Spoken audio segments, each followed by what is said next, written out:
কাবিনের কারণে সমাজের শত শত যুবক বিয়ে থেকে দূরে চলে গিয়ে অশ্লীলতা বেহায়াপনার মধ্যে লিপ্ত হয়ে যাচ্ছে। ঠিক কিনা কথা বলেন? কোত্থেকে দেবে কাবিন? কেন দেবে কাবিন এত টাকা? কি কারণে দেবে? মা ফাতিমাতুজ জাহরা রাদিয়াল্লাহু তাআলার তুলনা দিচ্ছেন, ফার্নিচার নেওয়ার সময় কাবিনের সময় দিতে পারেন না। মোহরে ফাতেমি কত ছিল? বর্তমান সময়ে বেশি হলে 2 লাখ টাকার কাছাকাছি হবে। হ্যাঁ, এখন 20 লাখ টাকা, 15 লাখ টাকা। এখানে বোধহয় কম আছে না? কি কোন কত? 8 লাখ। ভালো আছেন ভাই? আর একটু কমুক, 5 লাখে চলে আসুক। দেখেন, বিয়ে ভেঙে যাবে এই চিন্তা করবেন না। মেয়ের বাবাদেরকে বলবো, ছেলে দেখার সময় ছেলে অফিসে চাকরি করে, ছেলে সরকারি চাকরি করে, ছেলের চাকরি স্থায়ী, ছেলের বাবার এত টাকা আছে, এগুলো দেখবেন না। দেখবেন ছেলে আল্লাহওয়ালা কিনা। শেখ সুলতান সৈয়দ আব্দুল কাদের জিলানী রহমতুল্লাহ আলাইহির নানাজান হযরতে আব্দুল্লাহ সোমাই, সুবহানাল্লাহ জোরে বলেন না, উনি মেয়ের জন্য পাত্র খুঁজতেছেন। কোথায় জানেন? আমাদের মতো বড় বড় অফিসে গিয়ে না, আমাদের মতো বড় বড় ব্যবসায়িক প্রতিষ্ঠানে নয়। উনি পাত্র খুঁজতেছেন পাহাড়ে পাহাড়ে, নদীর পারে পারে। ঘুরতে ঘুরতে ঘুরতে ঘুরতে দেখেন হঠাৎ একটা যুবক এসে বলে, বাবা এই আপেলটা কি আপনার গাছের? উনি বলে, কোথায় পেলেন? বলে, খাল দিয়ে, নদী দিয়ে ভেসে যাচ্ছিল আপেলটা, আমি তুলে অর্ধেক খেয়ে ফেলেছি। এখন চিন্তায় পড়ে গেছি কার না কার গাছের, খেয়ে তো ফেলেছি, কাল হাসরের মাঠে যদি আটকে যাই, তাই মালিক খুঁজতে এসেছি। এমনিতে আমি মাসলা জানি যে নদী থেকে কুড়িয়ে পাইলে খাওয়া জায়েজ, রাস্তায় কুড়িয়ে পাইলে খাওয়া জায়েজ, খাওয়ার জিনিস, কারণ না খাইলে এটা অপচয় হয়ে যাবে, খাওয়া জায়েজ। তারপরেও আমার ভয় হচ্ছে।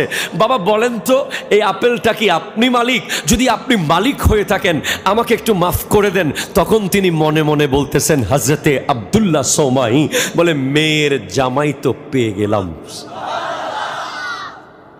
প্রশ্ন করেন, ও আব্দুল্লাহ সোমাই রহমতুল্লাহ আলাইহি, আপনার মেয়ের জামাই কি masters, BCS, MBA, doctorate, PhD? বাপকে, বাড়ি কোথায়, বংশ কি, কিছুই দেখে নাই। ঘর বাড়ি আছে কিনা দেখে নাই, দেখেছে তাকওয়া। ইয়া আইয়ুহাল্লাযীনা আমানু ইত্তাকুল্লাহ দেখেছে, ইত্তাকুল্লাহ দেখেছে। তাকওয়া মানে চলা ফেরা, উঠা বসা, কটা বার্তা, যাওয়া খাওয়া, দেখা ভাবা, প্রত্যেকটা বিষয়ে মনে করা। কই দেখে না দেখে, খোদা দেখ রাহা হ্যায়। কেউ দেখুক আর না দেখুক, আমাকে তো আল্লাহ দেখছে। এটাই তাকওয়া। আপনি অন্যের গাছের পেঁপে ছিঁড়ে খেয়ে ফেলতেছেন, মালিক দেখে নাই, কে দেখেছে? অন্যের পুকুরের মাছ চুরি করে খাচ্ছেন, মালিক দেখে নাই, কে দেখেছে? আপনি অন্যের জমির আইল ঠেলে দিয়েছেন, মালিক দেখে নাই। জোরে জোরে কে? আল্লাহ কিন্তু দেখেছে। হ্যাঁ, হযরতে আবু সালে মুসা জঙ্গি দোস্ত শাহেনশাহ বগদাদ আব্দুল কাদের জিলানী রহমতুল্লাহ আলাইহির বাবা, সুবহানাল্লাহ জোরে বলে, একটা ছোট্ট আপেল আল্লাহর ভয়ে ক্ষমা চাইতে চলে গেছেন। আর আব্দুল্লাহ সোমাই বলছেন, মেয়ের জামাই পাইছি, রেখে দিয়েছেন 12 বছর। 12 বছর পরে বলে, যান একটা আপেল ছিঁড়ে আনেন বাগান থেকে। 12 বছর তো আপেল বাগানে কাজ করেছেন। আপেল একটা আনছে কাঁচা, খাওয়ার উপযোগী না। বলে, এটা কেন আনলেন? আপনি পাকা আপেল ছিনেন না? বলে, হুজুর আপনার একটা আপেল নদী থেকে খাইছিলাম, সেই ভয়ে 12 বছর কাজ করেছি। এরপর থেকে আপনার আপেল গাছের দিকে চোখ তুলে কোনোদিন তাকাই নাই। কোনটা পাকা কোনটা কাঁচা কোনোদিন বুঝি নাই ভালো মতো। হ্যাঁ, এবার বলে, ঠিক আছে, একটা মেয়ে আছে আমার কাছে, যে মেয়েটা ছিল মূলত আকাশের চাঁদের চেয়ে সুন্দর, যে মেয়েটাকে পৃথিবীর কোনো বেগানা পুরুষ কোনোদিন দেখেনি, পৃথিবীর কোনো বেগানা পুরুষ যার আওয়াজ শোনেনি, সেই মেয়ের সাথে ওই হজরতে আবু সালে মুসা জঙ্গি দোস্তের শাদি দিয়েছেন বাপ আজিমুশান নেককার, মা আজিমুশান নেককার, যেই দুজন মিলিত হয়েছে পেট থেকে বের হয়েছে গোটা পৃথিবীর আউলিয়া বোর্ডের চেয়ারম্যান আব্দুল কাদের জিলানী। আপনি এখন মেয়ের জামাই খুঁজতে যাচ্ছেন আন্তর্জাতিক সুদী। জানি আমার কথাগুলো করা হবে, বেশি করা। আন্তর্জাতিক সুদখোরকে আপনি মেয়ের জামাই বানাচ্ছেন, ইন্টারন্যাশনাল ঘুষখোরকে আপনি মেয়ের জামাই বানাচ্ছেন। দেখতেছেন না, দেখতেছেন বাড়ি আর গাড়ি, কিন্তু প্রত্যেকটা দানা যে হারাম খাবে আপনার মেয়ে। আপনার মেয়ের পেট থেকে যে সন্তান বের হবে সে যে হারাম খেয়ে খেয়ে বড় হবে, সে যে লাথি মেরে বাবা মাকে ঘর থেকে বের করে দেবে, সেটা তো আপনি ভাবলেন না, ঠিক কিনা বলেন?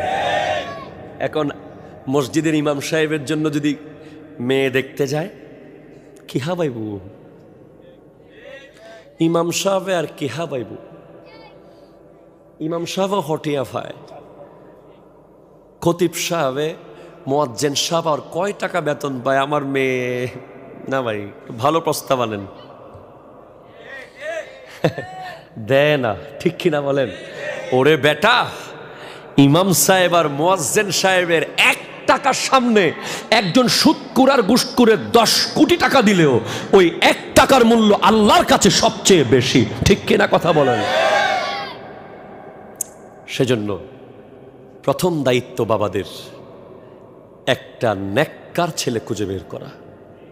পয়সাওয়ালা খুঁজবেন না, কি খুঁজবেন? জোরে কোন কি? ছেলেটা 5 ওয়াক্ত নামাজ পড়ে কিনা, ছেলেটার দাড়ি আছে কিনা, ছেলেটা মাথায় টুপি দেয় কিনা, ছেলেটা মুরব্বি দেখলে দাঁড়িয়ে যায় কিনা, ছেলেটা মুরব্বি দেখলে সালাম দেয় কিনা, ছেলেটা তার বাবা মার সাথে কেমন আচরণ করে। বাস লেখাপড়া দেখেন, বেতন যতটুকুই হোক দিতে পারে কে? জোরে কর না কে? একটা ছোট্ট আপেল আল্লাহর ভয়ে ক্ষমা চাইতে চলে গেছেন, আর আব্দুল্লাহ সৌমাই বলছেন মেয়ের জামাই পাইছি, রেখে দিয়েছেন 12 বছর। 12 বছর পরে বলে যান একটা আপেল ছিঁড়ে আনেন বাগান থেকে। 12 বছর তো আপেল বাগানে কাজ করেছেন, আপেল একটা আনছে কাঁচা। আমি ফকির, আমার যখন বিয়ে হবে আমি তো কিচ্ছু করি না, বেকার, মাত্র পাশ করে বের হয়েছি, টুকটাক নাতে রসুল পড়তাম, কোনো মতেই দিবে না কেউ মেয়ে। কয় কি হাবাইব মাতেন না তো আল্লাহ। এখন আমি আমার নসিবে যে বিবি আছে, ওনার ব্যাপারটা ছিল ওনার আব্বা ওনার এক খাড়ায় দাঁড়ায় বলছে দিয়ে দিব আমি, রিজিক আল্লাহর হাতে। আজকে আলহামদুলিল্লাহ, বাস আজকের দিনটা আলহামদুলিল্লাহ, আর কিছু বলার নাই। জোরে বলেন সুবহানাল্লাহ।